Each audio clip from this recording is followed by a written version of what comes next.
Welcome to Codex, a history of video games. I'm Mike Coletta. And I am Tyler Osby. And today, Tyler is starting our history of Final Fantasy. And this is my Final Fantasy. Tyler, take it away. Oh, man, I'm so excited to talk about Final Fantasy. So, folks who've been listening to this podcast for a while, and we have been going for more than a year now, which is kind of crazy. Y'all know that I have a few video game passions, including, but not limited to, Destiny. Talk about it almost every week because we're always playing it. Jaybird, which is the greatest game of all time, played on Apple II and soon to be at the Jaybird Championship Series, and Final Fantasy. You know, I'd love to get into the fascinating history of Jaybird. There's literally not enough time in the world to even come close to starting to scratch the surface of the tip of the first iceberg that is the wonderful and crazy history of that historic game. Wouldn't it be weird if they made Jaybird into a shared world shooter like Destiny? Then you'd really have to quit your job and have no life. Yeah, that would be crazy. Jaybird and Destiny crossover. Bungie, make it happen. And I'd love to talk about Destiny too, but Destiny's a little bit too new for the show. So we're going to tackle the third thing on that list, Final Fantasy. So for those unfamiliar, I'm going to try to do a little sum up of the Final Fantasy series, kind of TLDR here for you. Too long, didn't read. So if someone wants to listen to the podcast for the first 5 minutes, this is all for you right here. That's right. So Final Fantasy is a series of video games with 15 main installments and countless spin-offs and sequels to those installments. These main series games are all in the JRPG genre, the Japanese role-playing game genre, although later games start to kind of play with that and break the formula a bit. The kicker here, though, is that while there are 15 main games, none of them have any connection to each other whatsoever story-wise. They're not even in the same universe outside of a couple of weird fan conspiracy theories. So why do they connect them at all? What makes a game a Final Fantasy game? Well, for the first 10 installments, it was a very similar gameplay pattern. They were all kind of turn-based JRPGs with similar kind of high-level battle mechanics. They all have their own quirks and systems, and they make their own things, but they all iterated kind of on the same basic core, especially early on. They all have a similar feel to how they play, and the subject matter of these stories tackle things similarly, so they all kind of feel a little connected, even if there's no tangible way to connect them. It's just weird. It's a weird feeling you get when you play a Final Fantasy game. You just know it's a Final Fantasy game and it's not some other kind of some other kind of RPG. Yeah, because isn't there a thing with there's always the summon spells. That's a gameplay mechanic usually, right? In Final Fantasy VIII, which is the foray of my Final Fantasy, it was the Jinn, the DJINN, right? That you would summon. And that's the Guardian Forces? Yeah, the Guardian. Jin was definitely one of those Guardian Forces. He was one of those, yeah. Yeah. So I would just remember him the best because I was like, this is my favorite. Also, Ifrit was really great in that game. But sorry, I'm jumping ahead. Is that a common thing, though? That kind of summoning thing? Yeah, they kind of do a lot to set these things in a weird shared universe, which isn't really the right way to describe it, but I don't really know a better word to use than shared universe. So there's a lot of elements that sort of persist across games. Things like Chocobos, those horse-sized chickens that you can ride in almost every Final Fantasy game after Final Fantasy II. There are magic spells that share the same names. You got fire, water, blizzard, thunder, things like that. And then those all have upgraded forms where it's Fyra, Fryraga, or Watera, or Waterga, which is an actual spell in some Final Fantasy games. Not Wateraga? Wateraga. No, it's Waterga, I think. I don't think there's an extra A in there. I could be wrong, but I don't think there's an extra A in there. Fyraga and Wateraga. That sounds like Wateraga. Pokemon a little bit. It does sound like a Pokemon.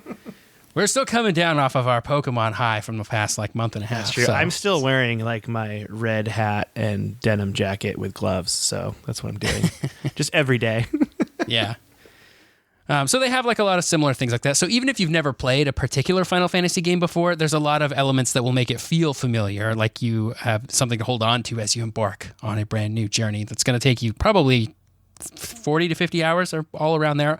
I got to say 15 took me about 25 hours, so it's a little bit shorter than other ones. But there's something kind of comforting about that, when it's a large reason why I get excited for every Final Fantasy game that comes out in a way that I don't necessarily get excited just for every JRPG that comes out. When there's a Final Fantasy game coming out, I feel like I can expect not only a level of quality, which some people might say that Final Fantasy has dipped on their quality recently. I would disagree, but I think every Final Fantasy game has high production values, regardless of how good you think the game is. And there's a level of familiarity with these games that really just resonates with me. Man, I don't know. I just really like Final Fantasy, okay? Dude, production quality wise, too. I was just talking with my buddy on Friday when we're driving to Wenatchee for this show about how the cutscenes have always been amazing. Yeah. Like since what was the first game with cutscenes? Was it 6? 7 was the first one with 7 with like cinematic that was on disc. Yeah, it had like pre-rendered cinematics. Oh yeah, those cinematic cutscenes are just like so good. They're like watching a movie. It's amazing. Yeah, those were so awesome. So yeah, I just love it, man. Love Final Fantasy. They also all have pretty deep and like complex stories. So different games kind of accomplish this to varying degrees, but they're all pretty earnest in the way that they try to make you feel the feels while you're playing. And I always appreciated about those games. They take themselves seriously even when they're like riding giant chickens or playing the same cutscene for 10 minutes where you summon like a mythical beast. Like Knights of the Round Summon, I think it's a little bit exaggerated how long that cutscene is. I found it online recently. I was like, this is easily 10 minutes long. It's like a minute and a half long. It's really not that long. Dude, if there's one thing we want you to not be afraid of by listening to this podcast is feel your feelings while you play video games. Okay? Don't be afraid to feel your feelings. Feels good. Yep. So today, there's going to be a lot to cover when it comes to Final Fantasy. So what I want to focus on is what we're going to call like the early years or the golden age. The first 6 installments on the NES and Super NES. So as we kind of, after we do those, we'll go into sort of like the middle ages of Final Fantasy, which is like 7 through 12. I'm going to call those the Silver Age. And then everything from 13 on, we can call like the Modern Era, or maybe people would call it the Bronze Age, whatever you like better. I think Modern Era is better because Bronze makes it sound like it's bad, and it's not bad. So I'm not, like I said, I'm not using gold, silver, bronze to indicate tiers, though there are probably some people out there who would say, yes, those are basically the tiers of Final Fantasy games. But even the Bronze Age has some of my favorite Final Fantasy games. Final Fantasy 13 is a cool game. Come at me, bro.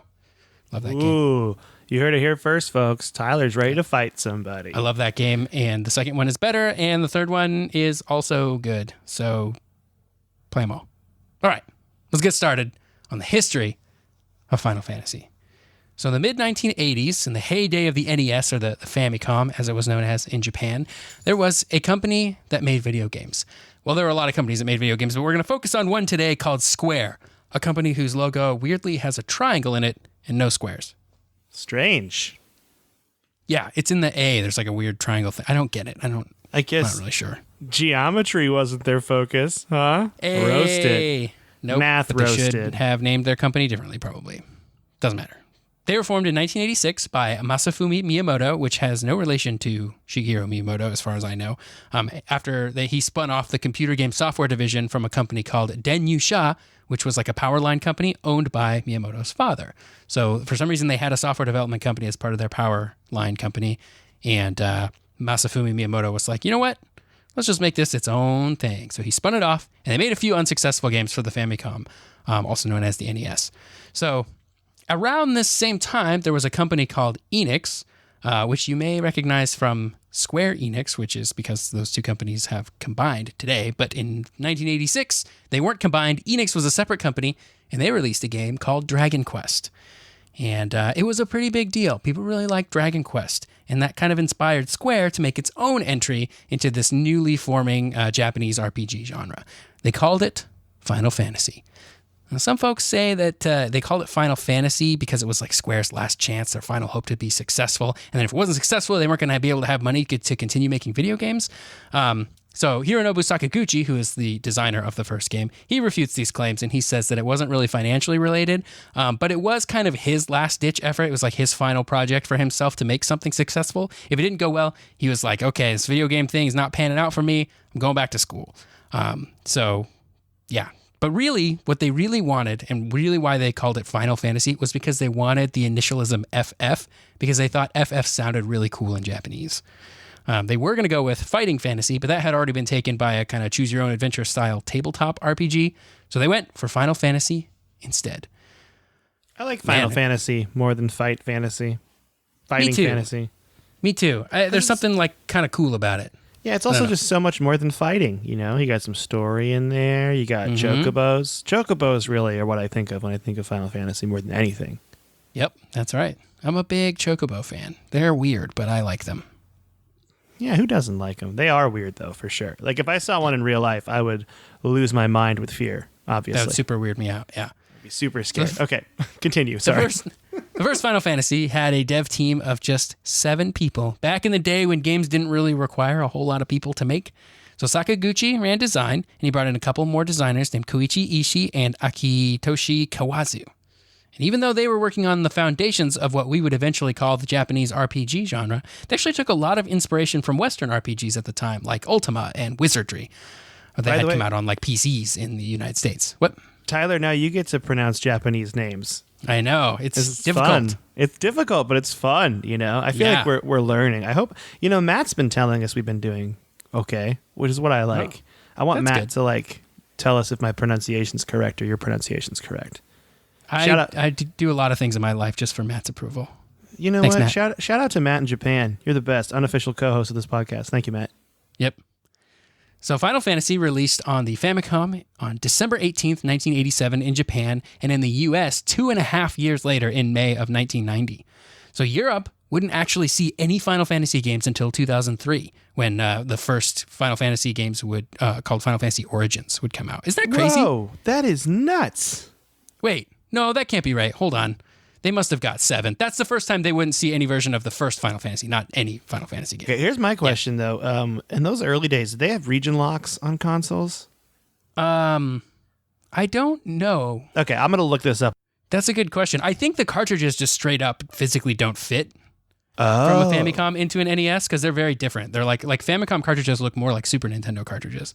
That's probably what it was for sure.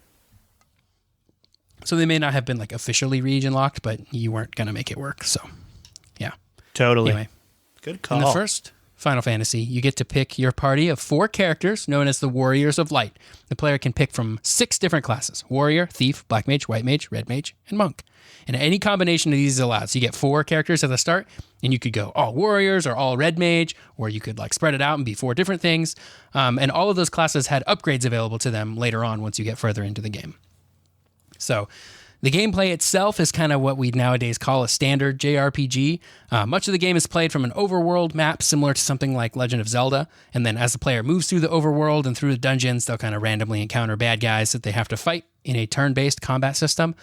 Defeating enemies grants experience, which levels up your characters to make them stronger so they can take on more powerful foes as you go through. The story has the Heroes of Light saving the world from 4 fiends and then traveling back in time to stop a time paradox. Even in the 80s, Final Fantasy games were getting weird with their storyline. So much time travel. Yeah, it was kind of simplistic, but it was very Final Fantasy. Like, it was sort of the the most Final Fantasy, I guess. And so as we'll come to know in future games, they get real weird. But our heroes save the world, and because of time travel shenanigans, it's never going to be known that they save the world. Spoilers for the first Final Fantasy. The good guys win. Yeah. Wow. I'd never played it. That's fine. So, and now totally why would you, right? Yeah, right. There's no point. Yeah. So, like I said, it was pretty simplistic, but it was pretty high quality as far as stories got in video games in the 1980s. It also had a whole bunch of awesome music from Nobuo Uematsu, who is the main composer for the Final Fantasy games, and he would be for many, many years after this one. Like, this dude is a total legend. This game has the first instance of the Final Fantasy Prelude, that little like harp sort of arpeggio thing that plays in the beginning, and then the victory fanfare, the that's in the first game. So I love that. It's been there the whole time. I do that so often in life. Just sing that song to myself when something goes well. Me too. It's the best. Yeah. It's pretty sweet, and it's been in every Final Fantasy game since then, I think, in some form, and in tons of spin-offs and stuff. So anyway, apparently this whole Final Fantasy thing worked because the game sold like hotcakes. Like gangbusters. I'm really starting to think video game companies should just get into the hotcakes and gangbusters business. You'll sell so many. Yeah. Seems like you can't go wrong. But this game sold 600,000 copies in Japan on the Famicom and the MSX computer system, and then 700,000 more copies on the NES in North America. It was enough to not only save Sakaguchi from going back to school, but also enough to greenlight a sequel. So Square got started on the sequel. Now, Final Fantasy II didn't have any concrete ideas at the start because they were like just focused on shipping the first game. They weren't even thinking about a second game. They were like, this could probably and will probably be our last game. Don't even think about a sequel. They didn't design the story with a sequel in mind. They really weren't thinking about that. So they ditched the idea of making a new one in the same world as the first one, because the way they ended the storyline in the first one, it was kind of like there isn't really any more stories to tell here. But they created a whole new setting with new characters, new villains, and a whole host of new gameplay systems. It's very exciting. One thing they wanted to do with the second game was get more story ideas in there. So they wrote the story first before working on any other parts of the game. The team was expanded, and Final Fantasy II was released in 1988, almost exactly a year later, back when video games took like 10 people. Well, this one took more than that, but it didn't take very many people. And then they released in like a few months or a year. It's crazy. And these games are still long, right? To beat? Yeah. Like, at least, what do you think? Like 50 hours still?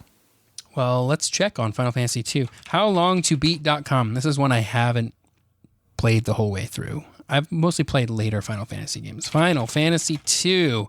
Let's see. What do we got here? Final Fantasy II. 25 and a half hours, according to HowLongToBeat.com. Oh, wow. Let's see about the first Final Fantasy. 17 and a half. So they're a little bit on the shorter side as far as Final Fantasy games go, but still pretty long as far as NES games go. Yeah, probably really long for that time. People are like, dang, it's so long. That's awesome. Yep. So this game retained the same turn-based RPG combat system from the first game, but they expanded on it in a few ways.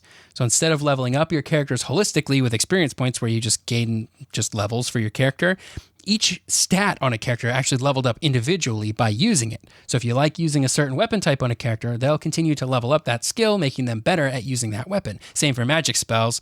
So if you cast a lot of magic, you'll get more magic skills or more magic points. And then for defensive stats like hit points, as you take hits, you like gain experience for your hit points. So there's actually kind of a funny exploit you can do where if you use your party members to hit each other, they'll level up their hit points really fast. It's hilarious to me. That's funny. I like those kinds of things, like those sort of things that like break the systems of a game. Like Final Fantasy VIII is actually a pretty easy game once you know how to sort of break it from the start, which is funny. Would it almost be like, say you're playing a game called Destiny 2 and you shoot a rocket launcher through a finish line and you get like all the points? Would it kind of be like that? It's sort of like that, yeah. That's great. Okay, we'll talk about that later. Yeah. In those situations, so for that thing specifically, I think that's more of a bug than like an intended or like an unintended gameplay consequence. But I like the Final Fantasy things where it's not necessarily a bug, but it's like the way they have this thing set up is that it's like easily exploitable. I think that's funny. So the battles were more or less the same as the first game, but they did introduce the concept of the back row, so you could move characters into the back line so that they aren't able to be hit with melee attacks. But then that kind of opens your front row up to getting hit by more melee attacks. So you want to put your beefy tanks in the front and your like squishy damage dealers in the back.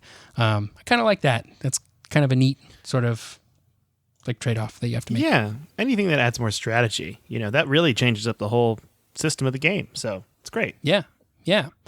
Final Fantasy II also has a much more robust story. So instead of being the 4 warriors of light that the player names, each character now has like a personality and a backstory. The player can still name them, but they have default names like Firion, Maria, Guy, and Leon. So that's cool. It's like they made an attempt to make a sort of better storyline. So the storyline is those characters, Firion, Maria, Guy, and Leon, are being they like get left for dead by the Polynesian Black Knight soldiers who try to like stop them, and so they get left for dead and they join the resistance headed up by Princess Hilda, but are denied because they're a bunch of busters who don't know how to do anything. Princess Hilda's like, get out of here, you don't know anything. So instead they go out to search for Leon, who got lost. Shenanigans ensue, they save the world, yada yada, standard Final Fantasy.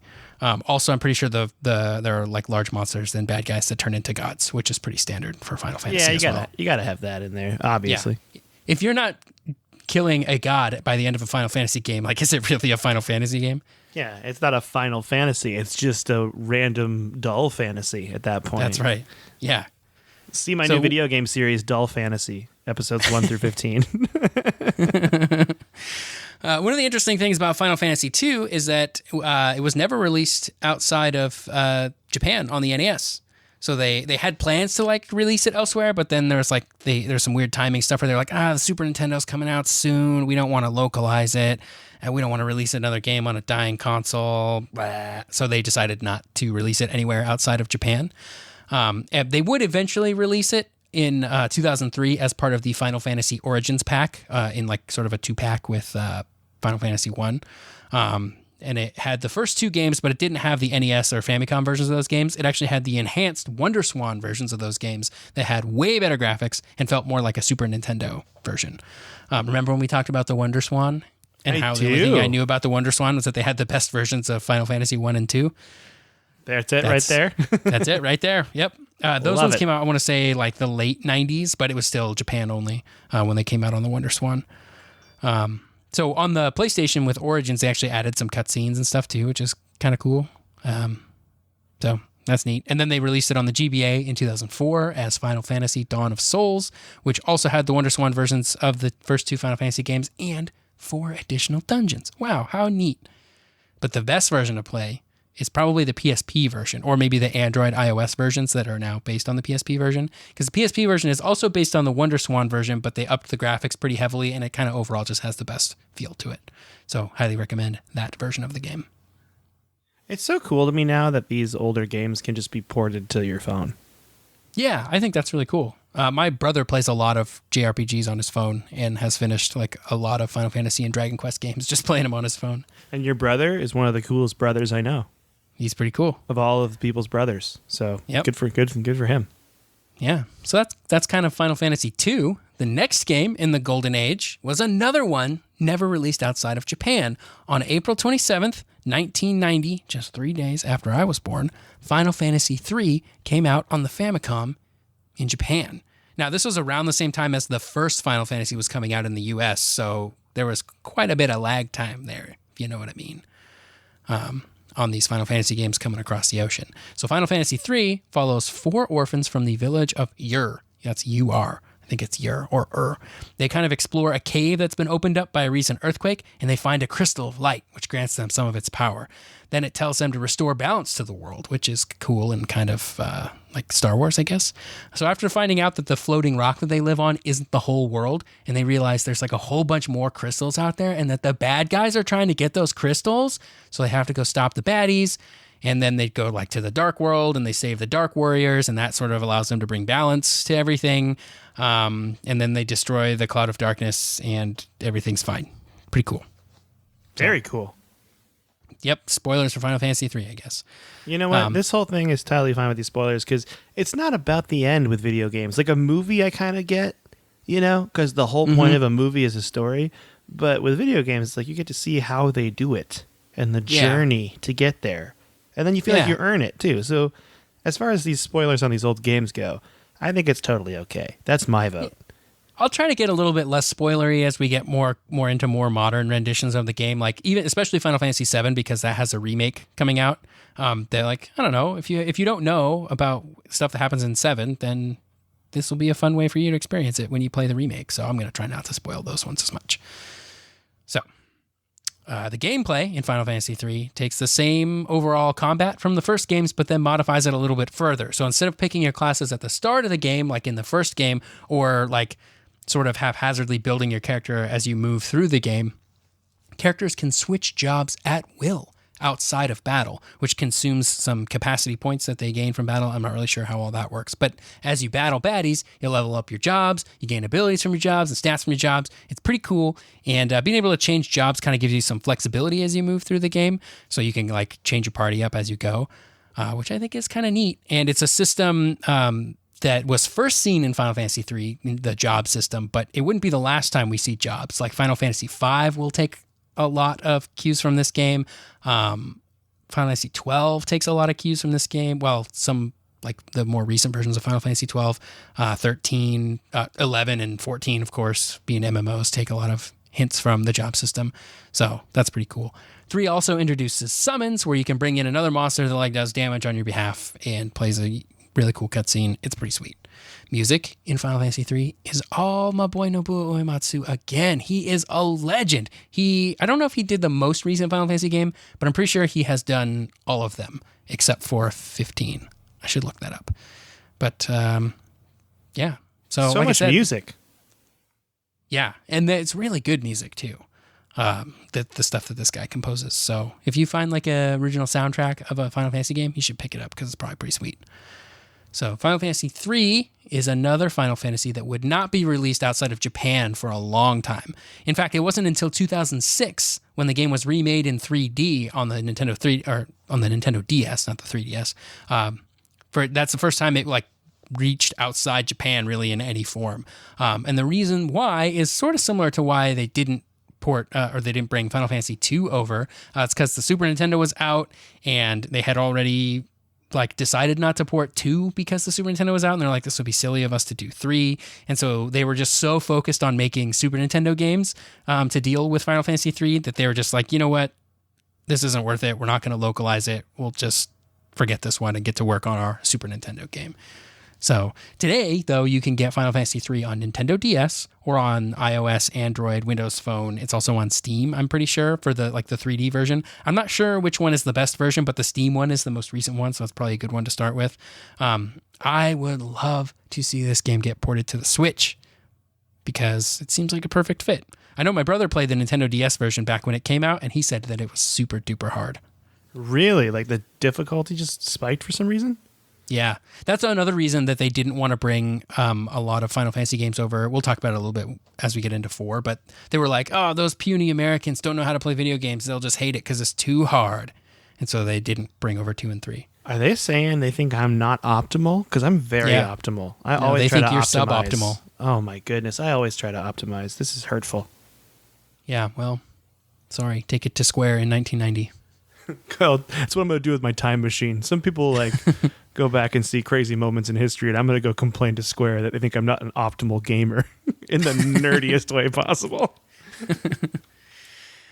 Okay, so now that we've got Final Fantasy III, not to be confused with Final Fantasy VI, which was called Final Fantasy III in the US. We'll get into that a little bit. But now that we're done with Final Fantasy III, we're out of the NES/Famicom era, and we're now into the Super NES/Super Famicom era, where the world outside would finally see another Final Fantasy game. The world outside Japan, that is. So Final Fantasy IV came out in July of 1991 in Japan, and then only a few months later in November for North America. So that's cool. We're really closing the gap there on when these releases come out. Sadly, Europe still wouldn't have seen this Final Fantasy game. This one would finally hit European shores in 2002 as part of the Final Fantasy Chronicles collection on the PlayStation, which also included Chrono Trigger, which is not a Final Fantasy game, but is a very good Square Enix RPG from the Super Nintendo era that I highly recommend everybody play. There you go. So, free game rec from Tyler right there. He usually charges people $20 for those. Yep, but here's a free one, Chrono Trigger. Listening, get it for free. Cool. All right, you can move on. Sorry. So in North America, this was only the second Final Fantasy game that the English-speaking players had seen, so Square decided to call it Final Fantasy II, which makes sense because if you just drop Final Fantasy IV on people, they'll be like, well, what happened to 2 and 3? So with that logic, it sort of makes sense, but it would kind of introduce a bit of a headache later because then the games that never came out in North America would kind of start to be re-released, and then it would be like, well, what do we call them? Because we already have a Final Fantasy with this number in the US, and it became kind of a quagmire. But I think we'll talk about that in a bit as well. So after making Final Fantasy III, Square wanted to make 2 more Final Fantasy games. They wanted to make one more for the NES Famicom, called Final Fantasy IV, and they wanted to make one for the Super Nintendo Super Famicom called Final Fantasy V. Then they realized that was silly because the Super Nintendo had been a big deal and it had come out, and so they canceled the NES games. They were like, nobody wants to play NES games anymore because they wanted to focus solely on the future. I think in hindsight, that seems like a really good decision to make, to just be like, why would you even think about making an NES game 3 years into the life of the Super Nintendo? But back then, new console generations were a new thing. They were kind of a new idea. And so game companies didn't really know how to react. If they were like, is this going to replace the old one, or is it just going to be there alongside the old one? And so kind of hedging your bets and making games across multiple generations of a system sort of made sense at the time. It doesn't make as much sense anymore because we know when a new console comes out, it's just like, yeah, this is the replacement for the old one.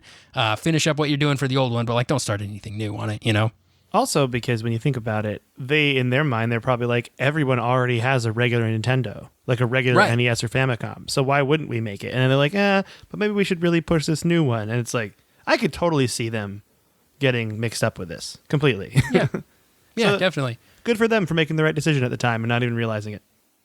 Yeah. So this game, Final Fantasy IV in Japan, we're just going to refer to them all by their Japanese numbering. I'm not going to call it Final Fantasy II just because that's what we called it here in 1992. But they had a new lead designer for it, Takashi Tokita. And this was his first project as a full-time employee at Square. He'd been working at Square part-time since 1985. He worked on a lot of games. Fun fact, he originally wanted to be a theater actor, but then after he worked on video games, decided that was his life's calling, and he became the lead designer for Final Fantasy IV. That's a good fact. And Yeah. now he's like, man, I got to be a part of a cool video game. What was I going to do before? A streetcar named Desire? What would you rather do? A streetcar named Desire or Final Fantasy IV? Which one sounds way cooler? I would much rather do Final Fantasy IV.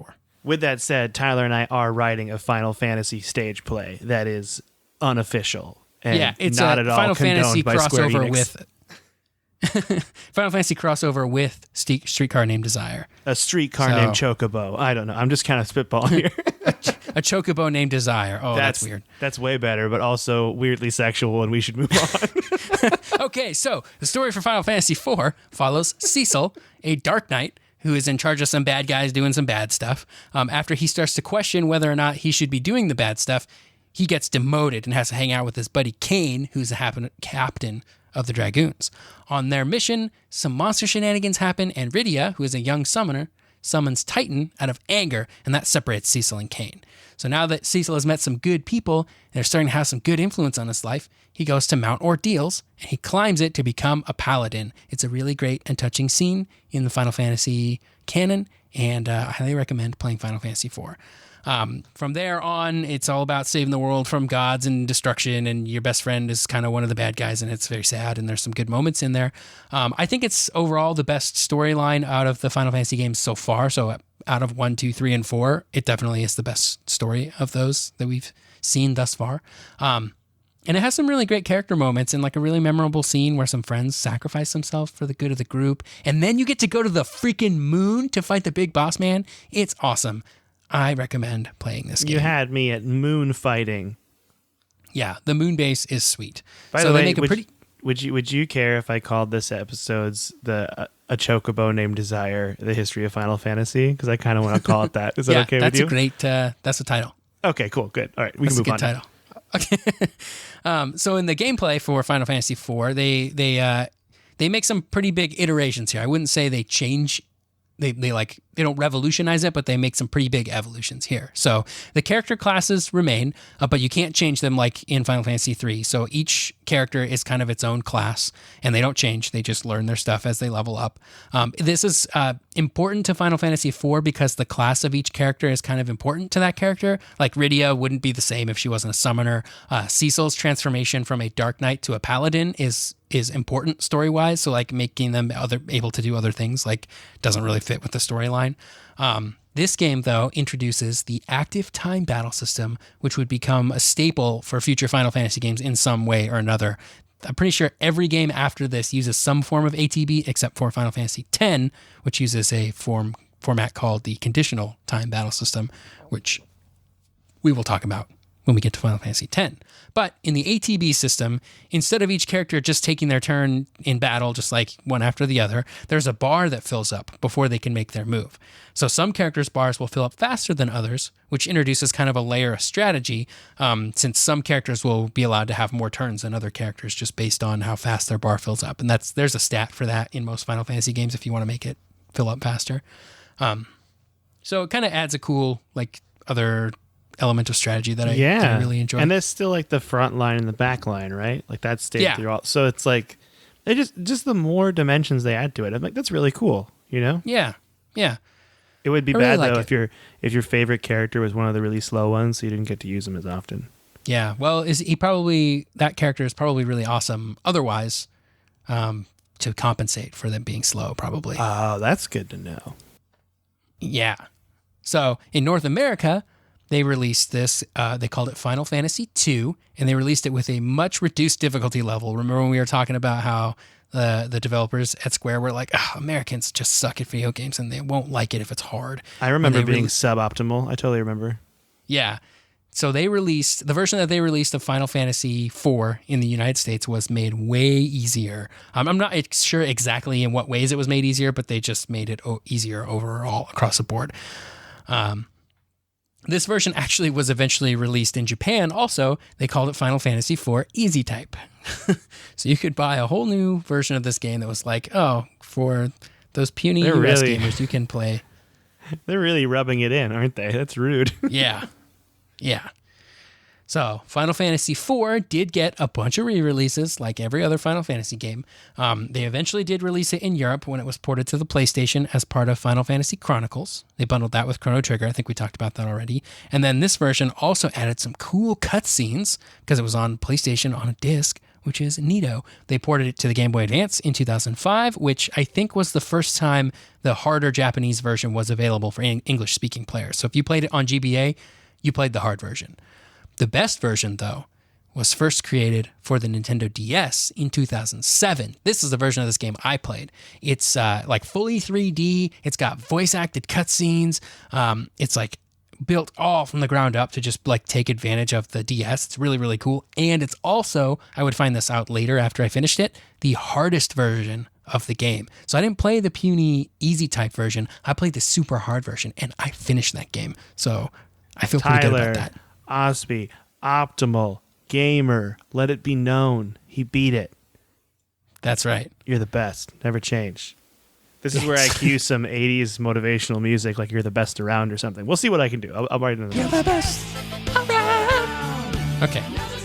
So the PSP version, or PSP also got a port of Final Fantasy IV, but it wasn't the 3D version that the Nintendo DS got, which I thought was kind of weird. They just got the sprite-based version of it. So people loved this game. It sold extremely well everywhere it was released. It actually received the second highest score of any game released in 1991 by the Japanese magazine Famitsu.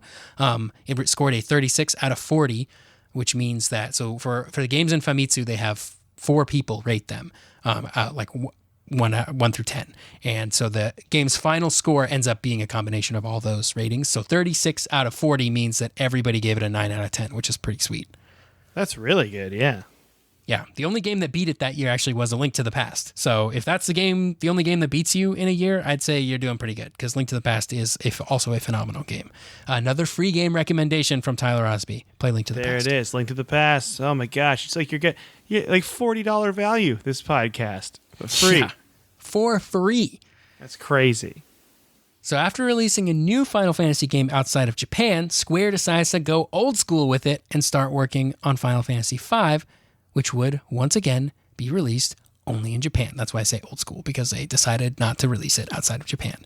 It came out on the Famicom in December of 1992. So for this game, Hironobu Sakaguchi took the reins again as the director, with Hiroyuki Ito leading design. This was the first Final Fantasy game that Tetsuya Nomura worked heavily on. He'd been kind of a tester and debugger for Final Fantasy IV. Tetsuya Nomura would go on to be very influential in Final Fantasy, and he would even direct Final Fantasy games later on, and the Kingdom Hearts series, The World Ends With You. He's that guy, and he's awesome. For Final Fantasy V, he mostly designed monsters. So that game took 45 people working full-time at Square to create. So as we get into the Super Nintendo era of games, no longer does it only take 7 people to make a game. This one took 45 people working full-time. Wow. Yeah. So the gameplay of Final Fantasy V was built on top of Final Fantasy IV with the ATB, but also took us back to the job system of Final Fantasy III. In Final Fantasy V, there are way more jobs to choose from, 22 in total, which is a crazy number of jobs. This game also had separate levels for jobs and characters, so you could level the character themselves, but they could also level up separately in their job. Final Fantasy V introduced a concept called multi-classing, which allowed masters of one class to take an ability from that class and use it on another class, which is pretty sweet. One of the things I really like about that is the freelancer job, which has no things sort of built in innate to it. It's also the job that everybody has from the start. It's pretty weak. It has no stat bonuses. It has no like abilities, not a whole lot going on there. Can kind of fight and be generally pretty weak. But what's neat about the freelancer job, though, is that as the character masters other jobs, those abilities become available on the freelancer. So by the end of the game, if you've mastered a whole bunch of jobs, you can use the freelancer to use all those jobs, which is pretty cool because when you switch jobs, You gain stat bonuses to the stats that job really likes. So if you switch to like a black mage, you're going to get a bunch of magic bonuses. But you'll also lose bonuses, like you'll lose stats in other areas, like damage dealers probably are not very tanky like the warrior might be. But the freelancer didn't have any of those stat penalties. So by the time you got to the end and had all those jobs mastered, you could use all the abilities of all those jobs at no penalty just for being a freelancer. It's pretty sweet. That is really cool. This whole jobs thing really seems like another level, you know? Yeah, I'm a big fan. The story of Final Fantasy V follows a group of people looking to restore the magic of the crystals. You may have noticed at this point in time, crystals being kind of a Final Fantasy trope. Not every Final Fantasy game deals with crystals, but a lot of them do. Eventually, they kind of fail to save some of the crystals, which awakens an ancient sorcerer / god named X-Death, who totally owns those noobs and returns to his homeworld. They follow him to his homeworld. They got to take him down. That I haven't really played very far into the game, so that's about all I know about the story. It felt a little bit weaker than some of the other ones, especially Final Fantasy IV, which I really love, just the character arcs in that story. And I like I said, I haven't played Final Fantasy V that much, so I don't know too much about how the characters' stories go, but I didn't like it as much as 4. So at first, there were plans to release the game in North America as Final Fantasy III, but then Square thought the game was too different in tone from the first 2 games that North America had seen, so the first Final Fantasy and then Final Fantasy IV, and they decided, you know what? We're not going to release this one in the United States. They also thought it was too hard for us because we're stupid and suboptimal. There was a version planned to be released for the PC, but that kind of fell through too. Eventually, it came out in 1999 as part of the Final Fantasy Anthology on the PlayStation, which was released alongside Final Fantasy VI. So that was the first time it was available outside of Japan. But because of its storied history with translations being canceled a whole bunch of times because they were like, we're going to do it, we're not going to do it, we're going to do it, we're not going to do it. Final Fantasy V was among the first video games to receive a fan translation because by this time, emulation was starting to become a thing you could do on a normal PC. And so there were people out there who were hacking the ROMs and making the translations, which I think was pretty cool. I actually remember playing this version on an emulator on my original Xbox that I had loaded up with Super Nintendo games. I always thought it was funny because the main character in this the fan translated version of the game is translated as Butts. Butts. That's too great. Yeah, in official translations, his name would be Bartz, but I like Butts. Butts is Butz. It's just funny. I mean, come on. This is pure comedy gold right there. Butts are funny. I don't know what you want from me. So this game didn't get quite as many ports and remakes as other games did, but it still got a PlayStation port with cutscenes, and it got a Game Boy Advance port as well. So, and then that version was not that version. They ported it to iOS, Android, and PC, where they redid a lot of the sprites and stuff, and people didn't really like it that much. So, I guess people will tell you that's not the version to play. I don't really know. I've played the Super Nintendo version, but that's pretty cool. Okay, so we're on to our last game of this episode of the podcast. The last game of the golden age of Final Fantasy VI. Now, this game is said to be, by many, the best of the whole series, but I have a confession to make here. I've never actually played a significant amount of this game. So hopefully I can do it some justice here when I talk about it. I'm going to get a whole bunch of stuff wrong probably, and somebody will have to correct us. So, you know what? I think you're bearing your soul to the listener right now that you didn't do it, and it's totally all right. And I support you, and I'm sure they support you. And we always have Matt to tell us what we do wrong. So don't even worry about it. That's right. Thank you. Matt's our safety net. So Square's last Final Fantasy game on the Super Nintendo / Super Famicom was released in April 1994 in Japan and October 1994 in the US, so only 6 months apart. The gap continues to close. They called it Final Fantasy III in the US because they still hadn't decided yet to standardize the numbering system. This one, was directed by Yoshinori Kitase and Hiroyuki Ito, with Sakaguchi being elevated to the position of producer, since he was now the executive vice president of Square. So he didn't have a whole lot of time to work on designing the game, but he still wanted to have heavy influence in there, so he was a producer on it. Tetsuya Nomura joined the art team for reals this time, and he starts to make his mark on the Final Fantasy franchise here. They started development on this game right after Final Fantasy V was released. They wasted no time on making a sequel. They released 5, and they were like, we know this is going to be a big deal. Let's get working on 6. So they did it. The storyline of 6, this is where I'm probably going to get chastised for not knowing anything, but it follows a bunch of different characters. The thing that this game does differently than other Final Fantasy games before it is it treats every character as if they are the protagonist. There's no real clear main protagonist. So they were they wanted every character to feel as important as the next one.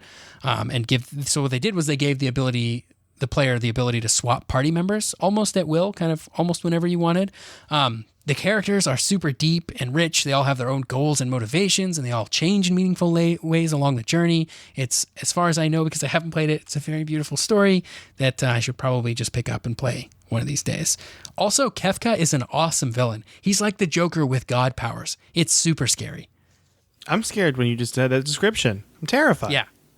Yeah, he is absolutely terrifying. So, yeah.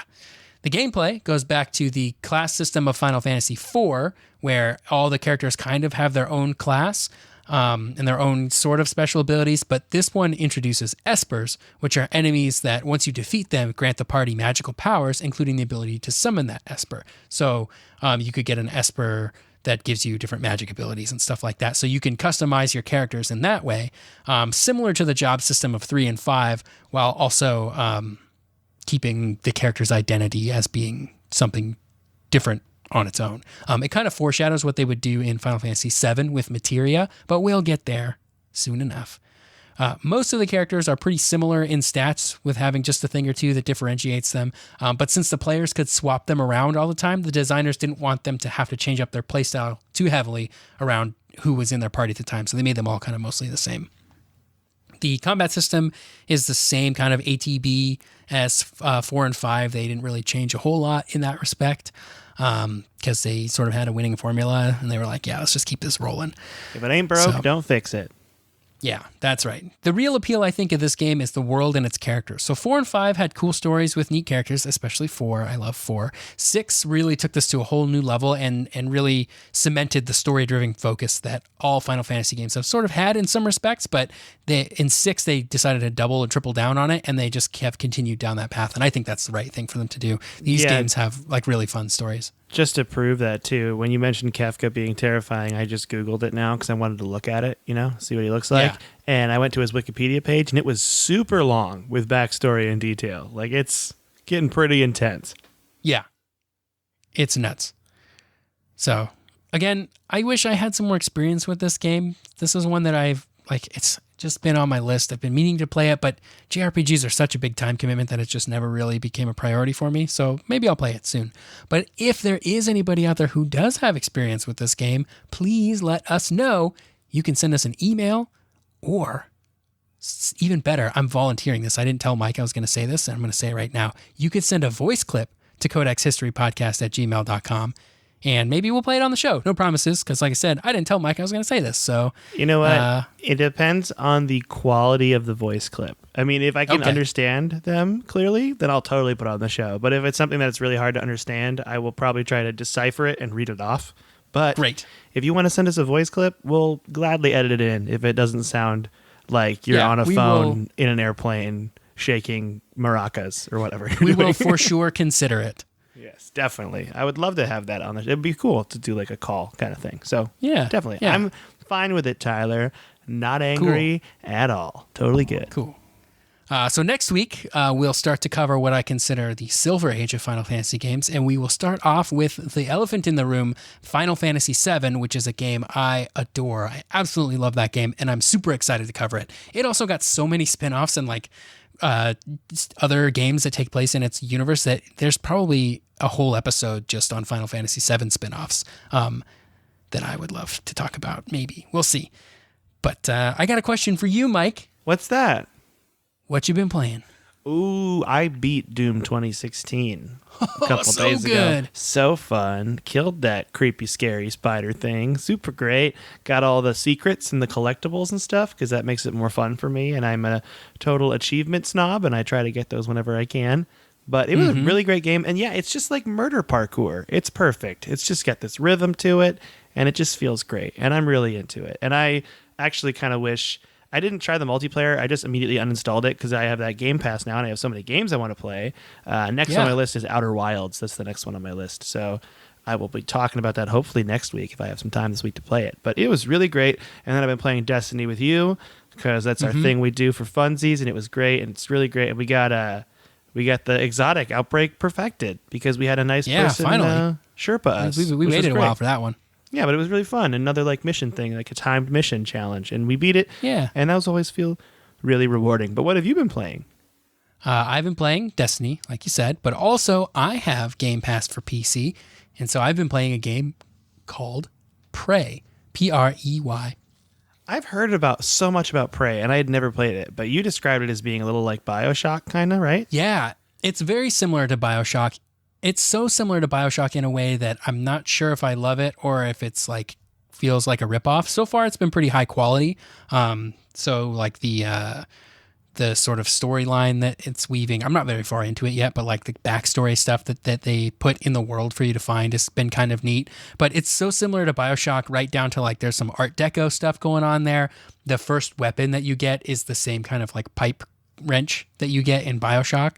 So it's very, very similar, but so far so good. It's kind of survival horror-ish vibes. There's not a whole lot of ammo. Enemies do a lot of damage. Well, they do a lot of damage on the normal difficulties. I was dying so much in this game that I was like, you know what?